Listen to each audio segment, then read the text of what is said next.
So girls, you have been learning about adverbs while you have been distance learning in your grammar book. And I hope you have been highlighting and underlining and annotating in your notebooks and in your grammar book the way we do in the classroom. But as I'm going through this video, if I'm moving a little too fast, all you have to do is hit pause and stop, paraphrase the information, discuss with a parent or a friend, and then go back to the beginning and start over, okay? So, an adverb, the book tells us that the adverb describes a verb. And we know a verb is what? Pause, say it out loud. What is a verb? You're right, an action word, right? It's something you can do. And the beginning of the word adverb, what do you see? Put on your thinking hat. What do you see? Yes, the beginning of the word adjective. Excellent. So I like to put those two together, and you see where the descriptive word, right? We know an adjective is a describing word. So those two together are what describes the verb. But what does this really mean, right? What does that really mean? An adverb describes a verb. This is a whole new part of speech. Well, they're really just words that jazz up sentences. This is why they're really fun, okay? They give us more information. So you do this all the time when you're telling me really, really fun stories and when you're giving me these hilarious comments that you write and making stories interesting when you're joking with your friends. So when I ask you how your morning was, you very rarely tell me we played at recess. You usually use words to make it more interesting, to jazz it up. You are actually using adverbs to describe the verbs in your sentence, okay? What you're doing is your brain has helped you by asking itself, how did you play? Well, we played at recess. How did you play? We played quietly at recess. So do you see how you're still talking about recess and how you played at recess, but sometimes you might be playing quietly at recess. Maybe it's an indoor recess.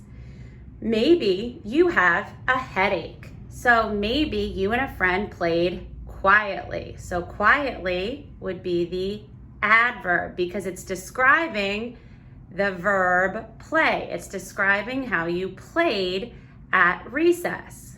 Okay, the next one, same original sentence, and we jazzed it up. We played carefully at recess. We know when it's indoor recess and everybody's in Miss Hooley's room and things are out, we have to play carefully so Miss Hooley doesn't trip, right? You're describing how you played. Next one, how else did you play? Well, if you and a friend had been having a tough morning together and then you resolved your differences, you can describe that we played well at recess. You would tell Miss Hooley and Miss Sabrio. Say, no worries, Miss Hooley and Miss Sabrio and Miss Walton. We played well at recess. So you jazzed up the original sentence by adding adverbs. But we can do it another way, okay? You can also ask when. Well, when did you play quietly at recess? We played quietly at recess yesterday. So you're describing when did you play quietly at recess? Yesterday. So you can add when words, okay? You can also ask where. Oh, wow. Well, so now we're going back to the beginning. So the original one was we played at recess. We added the adverb quietly. So we quietly played. Where did we play? Upstairs. You're describing where you played. We happily played outside. Where did you play? It's just this outside is describing where you played. Do you see how it's jazzing up? It's giving the reader more information. You do this all the time when I say go back and add more information. I want to know more, right? Excellent. And last, you can ask yourself, how often? We always play after school, right? The boring sentence would be, we play after school. Play is the verb. But we always play after school tells me that every single day you play after school. Always is describing what you are doing after school. We often play Foursquare. So you often play what game? This is the verb. You play Foursquare.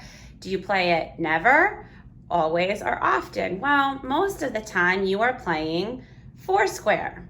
So what we can do as good writers is we include adverbs into our sentences to jazz them up, to jazz up our verbs, to give the reader more information about what we're talking about, and to explain how, when, where, and how often. Let me see you add these in your writing now. Try to incorporate these as you go. Mwah.